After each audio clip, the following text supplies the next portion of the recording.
Les Acteurs de la Transformation, le podcast des acteurs qui façonnent l'entreprise de demain. Un rendez-vous qui donne la parole aux dirigeants, présenté par Fanny Bourdin, une production Adéquancy. Je suis ravie aujourd'hui de recevoir dans les Acteurs de la Transformation Catherine Gallet. Bonjour Catherine. Bonjour Fanny. Tu es la CEO de Rouge-Gorge, deuxième entreprise française de lingerie, marque engagée qui souhaite limiter son impact sur la planète. Déjà, quelle est l'histoire de cette marque ? Alors, Rouge-Gorge Lingerie est née de Fildar, qui est notre maman. Donc, je pense que tout le monde connaît Fildar, puisque c'est quand même une marque emblématique du Nord, qui appartient à la famille Mullier, enfin, qui appartenait. Et puis, Fildar, très vite, a souhaité se diversifier, parce que le fil à tricoter, c'était plutôt... même si ça persiste, c'était un marché plutôt en décroissance. Ils ont fait différents tests, et ils ont fait un test de lingerie, en se disant, on peut se diversifier dans la lingerie. Donc, ils ont créé un premier magasin qui s'appelait Fildar Lingerie en 92, donc on a 30 ans. Et puis, donc notre histoire a fait que nous avons eu deux prénoms ou deux noms. On s'est d'abord appelé Cannelle Lingerie, donc après Fildar Lingerie. Et puis en 2010, nous avons changé de nom pour des raisons juridiques, pas du tout pour des raisons, on va dire, de marketing. Et nous nous sommes appelés Rouge-Gorge Lingerie. Et pourquoi Rouge-Gorge ? Ah, ça c'est une histoire passionnante. Je vais essayer de vous la faire très courte, mais pourquoi pas. Quand on cherche un nom, il faut trouver un nom qui soit libre de droit. Donc on se dit, on va trouver tout de suite un truc génial que personne, mais c'est pas si simple. Donc on s'est fait accompagner d'une entreprise spécialisée dans ce qu'on appelle le naming, et on a travaillé aussi avec un groupe en interne, des collaborateurs. Et puis on a aussi différentes options. Et puis en fait, c'est un ami qui travaillait dans le design qui m'a proposé Rouge-Gorge. Au début, je me disais non, je voulais un nom court, un nom plutôt international, et je me retrouvais avec un nom long et avec un nom très français. Mais le rouge rappelle la femme, puisque c'est quand même une couleur emblématique de la femme, et la gorge, un peu le soutien-gorge. Rouge-Gorge, c'est une entreprise qui est familiale, c'est une marque dans un grand groupe. Voilà, alors en fait, nous appartenons à ce que nous appelons l'association familiale Mullier, qui possède Auchan, Decathlon, Leroy Merlin, mais aussi beaucoup d'autres entreprises dans différents domaines. Donc Rouge-Gorge en fait partie. Donc on est à la fois une petite entreprise au sein de ce gros ensemble, mais c'est notre actionnaire principal. Et quelle est la philosophie de Rouge-Gorge ? Notre philosophie, c'est de pouvoir répondre. En fait, on a une ambition, on pourra en reparler, je pense, après, qui est de devenir ou d'être une marque engagée pour les femmes, et la première marque de lingerie engagée pour les femmes. C'est-à-dire qu'on se définit généralement non pas par ce qu'on fait, c'est-à-dire par le métier qui est le nôtre, qui est de concevoir, fabriquer et distribuer de la lingerie, mais aussi pour ce qu'on peut apporter pour les femmes. Et du coup, ça a aussi conduit la manière dont nous travaillons nos collections. Dans l'offre produit, nous avons une offre taille large, on pourra y revenir aussi, qui répond aussi à cet engagement de pouvoir s'adresser à toutes les femmes, quelle que soit leur morphologie et leur moment de vie dans la vie. Voilà. Rouge-Gorge, c'est combien de magasins en France ? Alors, c'est aujourd'hui 260 magasins en France et en Belgique, mais on a 9 magasins en Belgique, donc on va dire on est principalement en France. Nous avons 40% de nos magasins qui sont des magasins affiliés, et le reste des magasins succursales. Nous sommes j'ai toujours tendance à dire, on est une marque de province, puisque nous sommes essentiellement dans toutes les villes, les grandes villes et les villes moyennes. On est peu présent à Paris ou en région parisienne, et donc on est au plus près des femmes. C'est combien de chiffre d'affaires ? Quel est le chiffre d'affaires de Rouge-Gorge ? Alors, toujours la bonne question. On fait à peu près 140 millions de chiffre d'affaires. Voilà. On représente 5% de part de marché en France. Donc, comme vous l'avez dit, nous sommes le deuxième acteur des chaînes spécialisées derrière le leader, on peut le nommer, qui est Etam. Et voilà, on a pris cette place en 2018, donc on s'est beaucoup développé en une dizaine d'années. C'est combien de collaborateurs ? Alors, si je ne prends que les collaborateurs des magasins succursales, puisque nous ne comptons pas nos magasins affiliés, c'est près de 700 collaborateurs. Rouge-Gorge, c'est un savoir-faire. Comment ça se passe de la création à la conception ? Quelles sont les différentes étapes ? Alors, il faut savoir que la lingerie, 65% de notre offre, c'est de la lingerie de jour. Donc, le soutien-gorge et puis les bas. On fait aussi de la nuit et du maillot de bain.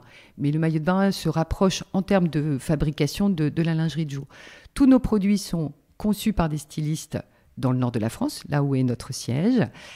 Donc, on dessine nos produits. Ensuite, on a ce qu'on appelle des modélistes.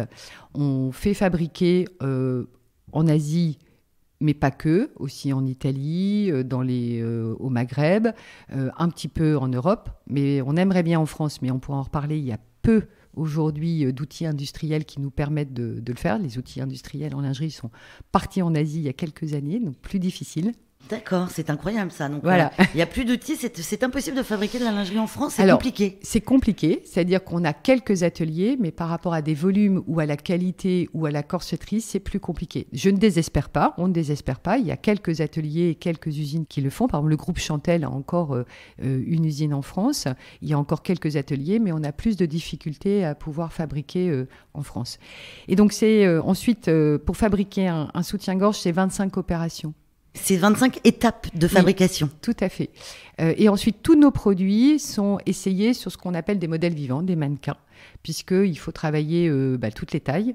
Donc, tous ces produits sont essayés pour qu'on puisse avoir, en termes de bien-aller et de qualité, un savoir-faire qui est justement très important.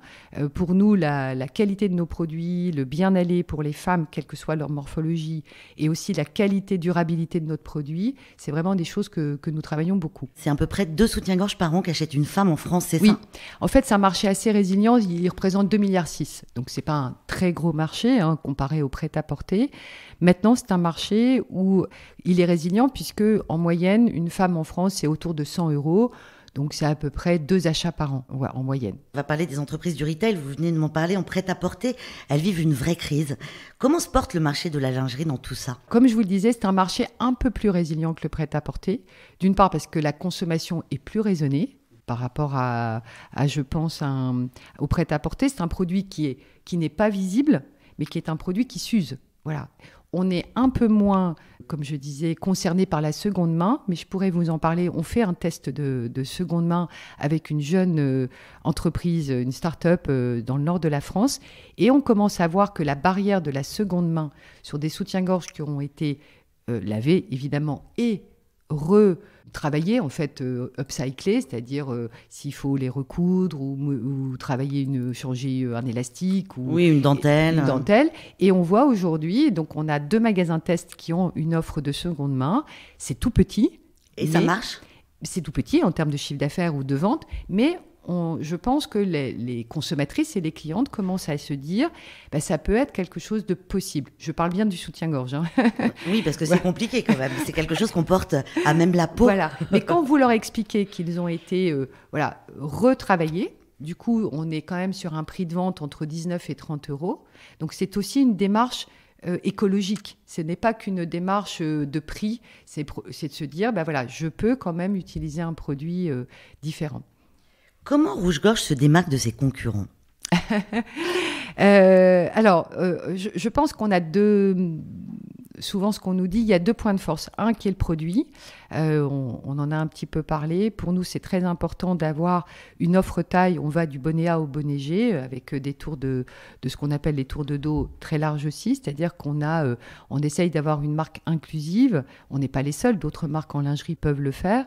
Avec des styles variés, on a différents styles, mode, classique, glamour et sexy. Donc, qui permet à toutes les femmes, à leur moment de vie ou leur envie de pouvoir choisir la lingerie qu'elles souhaitent, à un prix accessible, puisque on est très légèrement supérieur à Etam, donc on n'a pas non plus, compte tenu de notre offre taille, de la qualité que nous mettons, un prix qui n'est pas accessible. On est reconnu pour ce très bon rapport qualité-prix-style, même si c'est classique de le dire, il faut le faire. Et notre deuxième force, je pense, c'est le conseil, l'accueil en magasin par nos équipes qui sont vraiment formées à parce qu'une femme sur 2 pratiquement ne connaît pas sa taille, ne s'habille pas obligatoirement avec ce qu'il faut. Et donc, nous, on a vraiment développé une formation, un accueil, un service. Bon, vous devez connaître, on a ce qu'on appelle un NPS.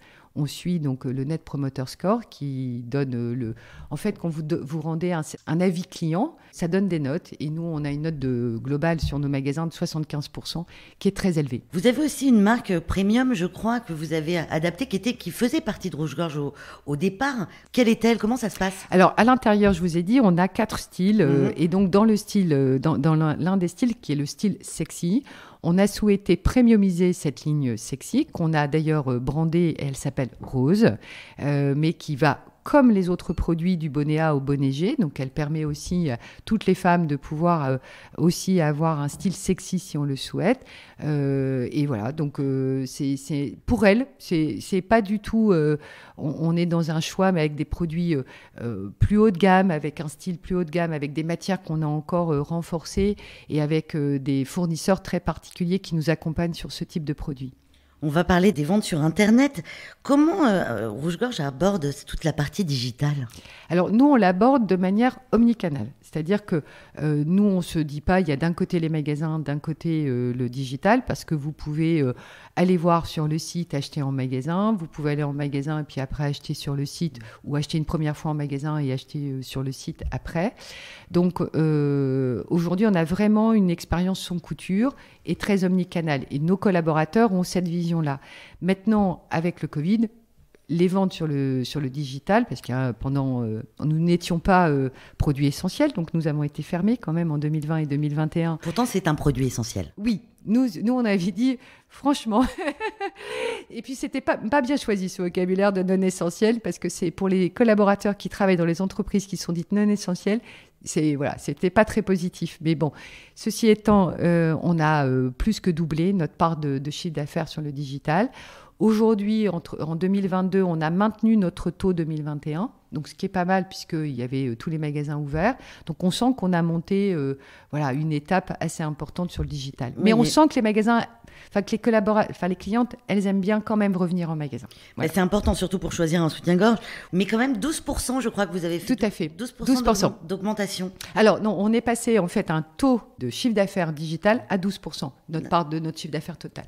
On a plus que doublé en 2 ans. Voilà. Quelles vont être les prochaines étapes de développement de Rouge Gorge ? Alors, il faut consolider notre place de numéro 2 en France. On a encore des développements possibles de magasins. Et je vous en parlais tout à l'heure, en particulier sur Paris et en région parisienne. Donc, c'est des sujets qu'on regarde. Peut-être sur des formes un peu différents, des magasins plus petits, où justement l'omnicanalité peut prendre toute sa place. Et puis, on regarde évidemment l'international. Parce que ça peut faire, en particulier avec notre marque Rose, on sait que le sexy à la française est quand même très apprécié à l'étranger. Et puis nous avons lancé il y a 2 ans une nouvelle marque pour les jeunes, qui s'appelle Lille Lingerie, pour faire référence un petit peu à notre origine du Nord, L-E-E-L, et qui s'adresse aux jeunes filles, aux poitrines généreuses. Voilà. Donc on espère que cette nouvelle marque pourra aussi se développer. C'est une marque qui souhaite limiter son impact sur la planète. Qu'est-ce qui est mis en place chez Rouge Gorge au niveau RSE ?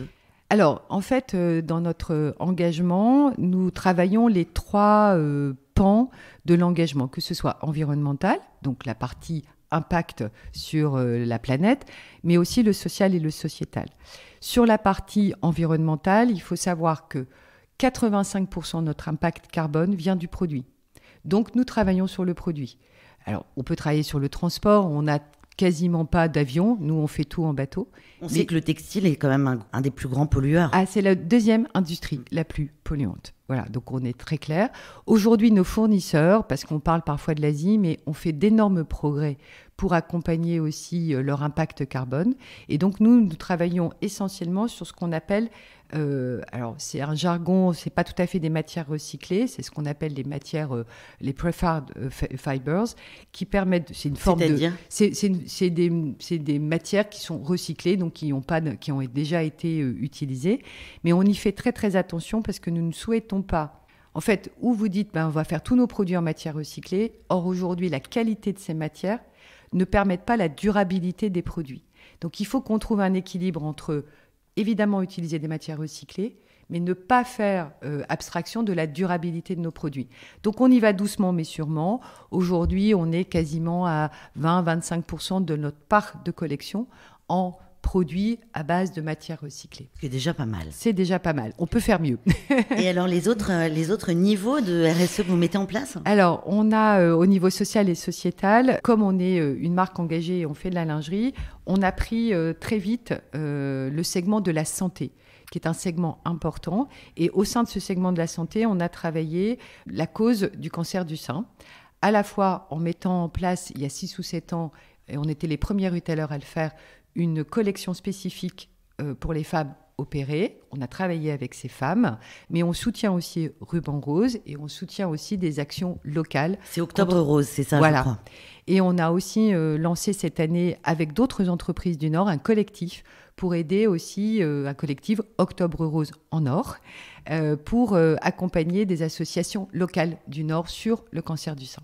On aborde aussi 2 autres causes, les violences faites aux femmes à travers une association qui s'appelle Solfa, qui est aussi originaire du Nord, mais qui a des antennes aussi au niveau national.